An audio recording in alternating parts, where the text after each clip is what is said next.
दिवाळी म्हटली की लहान मुलांचं आकर्षण म्हणजे फटाके आणि या फटाक्यांसाठी चिमुकले नेहमीच हट्ट करतात। असाच एक गोड हट्ट दिवाळीच्या फटाक्यांसाठी मंत्री गुलाबराव पाटलांच्या नातीनं त्यांच्याकडे केलाय। दरम्यान राजकीय जीवनात व्यस्त असलेल्या मंत्री आजोबांनी घरी येताना फटाके आणणार असल्याचं नातीला आश्वासन सुद्धा दिलंय।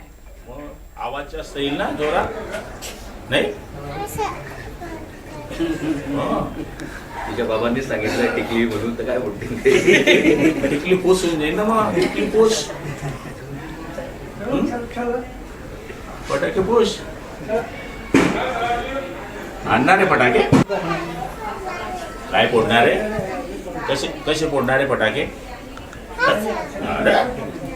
मग आवाज जास्त येईल ना जोरात नाही। तिच्या बाबांनी सांगितलं टिकली म्हणून तर काय बोलते टिकली पोस होऊन जाईल ना मग टिकली पोस